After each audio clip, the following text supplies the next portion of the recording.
I think the latest version of the iPad Air is one of the most practical, usable, and overall affordable tablets that you can get. Well, Apple just did the Air treatment to the brand new version of the Mini. It looks very similar, just, a little bit smaller and a little bit cheaper. But when we compare these against each other, should you pay more for the iPad Air? Let's find out. This one doesn't have a cool keyboard to slam down. And while we're finding out, I'd like to thank today's sponsor, Squarespace. What's up, everyone? I'm the Everyday Dad, and if I can figure it out, you can figure it out. These two tablets by themselves are basically the most exciting tablets that I've ever seen. The iPad Pros, yeah, they're very cool and they're very powerful, but what do you really get from a tablet that has the same power as a desktop computer? The regular iPad is one of the best values in all of computer technology, but it's kind of old-fashioned looking and the non-laminated display looks very early 2010s. These two, on the other hand, I think make a very good compromise of cool looking, but also functional tech, while also not breaking the bank with the purchase price. And just really quickly before we get started, I'd like to preface this video by saying that no one provided me either of these tablets. I pre-ordered and bought both of these at the first available opportunity. And quickly, if this is your first time hearing about either of these, let's quickly cover the specs and ordering options so that we all get put on the same page. Because these are kind of like books, and books have pages. Yeah, I'm good at analogies. The older, yet gooder iPad Air 4 comes in at a base price of $599. For that money, you'll get a choice of 5 separate colors of space gray, silver, green, rose gold, or sky blue. You'll get 64 gigabytes of storage, the A14 processor, and a 10.9-inch liquid retina display running in a 2360 by 1640 resolution with 264 pixels per inch. You can upgrade this to a 256 gigabyte model for $749 and can add a cellular connection for about $120 extra on top of those storage prices. The iPad mini, on the other hand, comes in at a base price of $499. Here, you will get a choice of 4 colors: space gray, pink, purple, or starlight. And my iPhone mini is the starlight color, and I think that is the coolest sounding one. It looks cool, and it also sounds cool. You can also bump this up to a 256 gigabyte model for $649. There is also a cellular option here, and this one will cost about $150 more on top of the storage price. Under the hood here, you'll get the brand new 6-core A15 processor, an 8.3-inch liquid retina display running in a 2266 by 1488 resolution with 326 pixels per inch, and an updated ultra-wide front-facing camera. So while if you look at them just tablets by themselves, these two seem really similar. They have roughly the same bezels, roughly the same look, but underneath they are fairly different, with both having their own strengths and weaknesses. A couple of quick things that they share together: they both are lacking the higher-end ProMotion screen technology from the iPad Pro line. Both are lacking a headphone jack. Both have USB-C now. Please, Apple, give us USB-C for everything.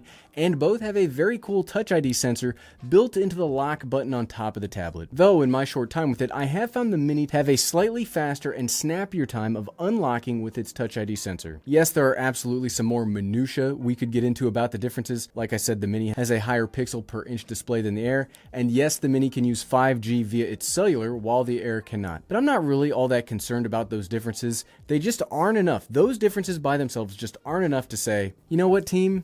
That pixel per inch difference, oh yeah, that's why you should purchase the Mini. So what we are going to talk about today are 3 major structural differences that I imagine are really the major purchasing deciders between these two tablets. First off, obviously the size. There is almost a 3-inch screen difference between these two. That might not sound like a lot. It's actually pretty substantial, and I already thought the Air was a small device. The iPad mini is very small. I think it's impressively small that you can get one of the most powerful tablets ever made, and they are able to shrink it into like the size of a double iPhone. Like, this is impressive technology here. Because of the small size here, you will be able to use things like cases or other protective accessories and not really have it be too overwhelming. One of the things that is a benefit of the Air and the 11-inch Pro is how small they are. But when you start building these up into something that's not only useful for watching movies, well, then you are getting into laptop realms of size, which kind of dampens the uniqueness of the iPad in the first place. So I really like that the Mini is small, and no matter what you do to it, it will stay small. But, I mean, it's like not that much bigger than the iPhone 13 Pro Max. So what am I really gaining from carrying this around? Wouldn't the almost 11-inch screen from the iPad Air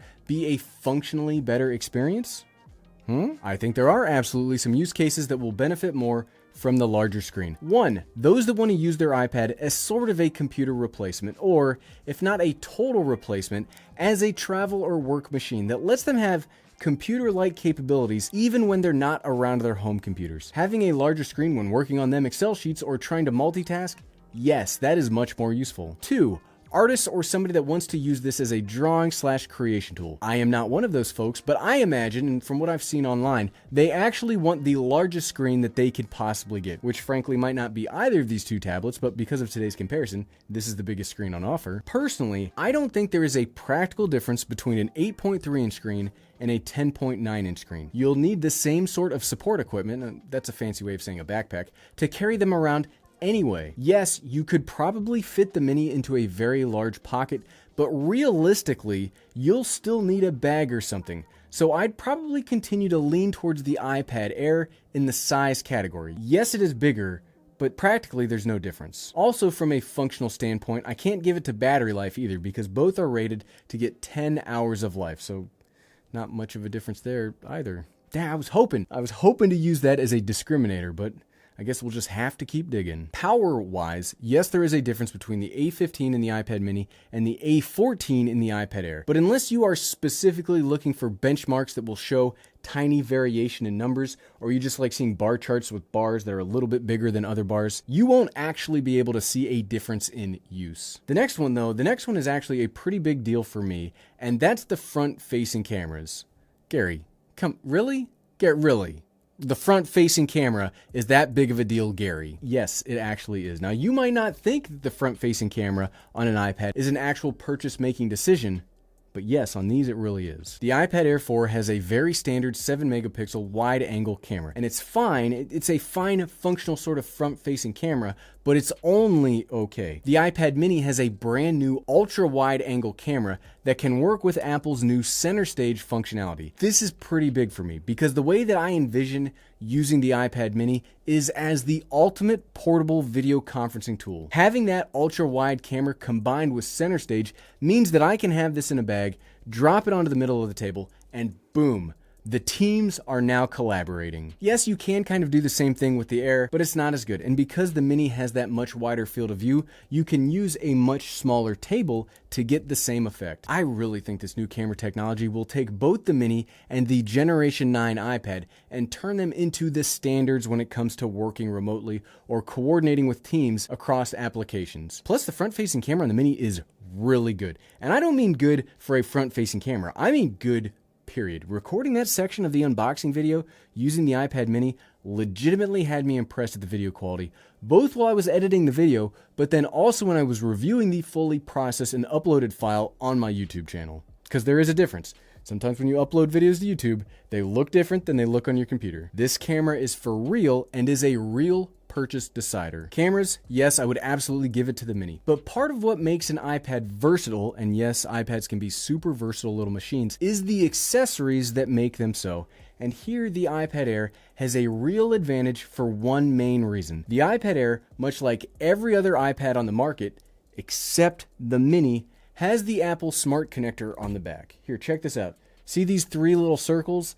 These make all the difference because these allow for smart keyboards. And I personally think, the single biggest misstep on the iPad mini is it's lacking this connection. These keyboards are amazing, and they really take the iPad Air, the iPad Pro, and the standard iPad. They take them from cool tablets that are great for light internet browsing and turn them into productivity monsters. Yes, you can absolutely use Bluetooth and regular other accessories to get some of the same functionality out of the Mini, but nothing is easier than taking the Air out of my backpack, setting it down, opening it up, and getting it to work. That is all you need to do, and the Apple Magic Keyboard, which, yes, it's very expensive, is the single best tech accessory that I've ever purchased. It doesn't turn the iPad Air into a laptop, it turns it into a unique kind of work device that does not exist anywhere else. Yes, to all of you that commented on this saying that this is a nitpick in previous videos, I agree, but it does very much suck. I've said this a ton previously, but it's really the sort of Lego-like ability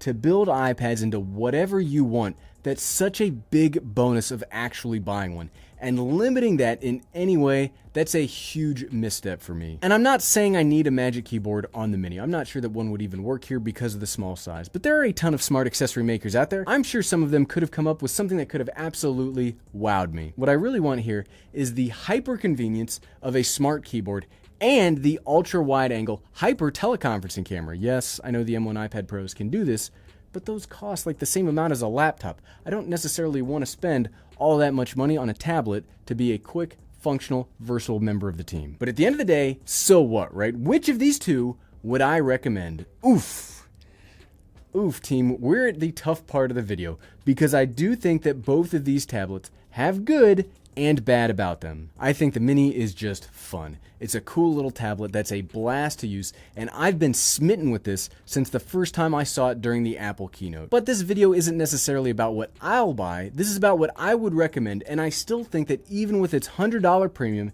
the iPad Air is the better tablet to buy. You get more of what makes an iPad here, and while you will be missing out on that killer front-facing camera, I would rather lose the front-facing camera than the smart connector. But honestly, both of these are great little tablets, and I don't really think you could go wrong purchasing either. But if you were to straight up stare me in the face and say, Gary, I'm forcing you to pick one, okay, well then yes, I will lean towards the Air. Today's sponsor, Squarespace. You can create your own very beautiful website. Squarespace is the all-in-one platform to build a professional website, online store, or portfolio. It's so easy to claim a domain/URL, create a custom site that matches your style, and brings your ideas to life. Head on over to squarespace.com for a free trial, and when you're ready to launch, head on over to squarespace.com/everydaydad to save 10% off your first purchase of a website or domain.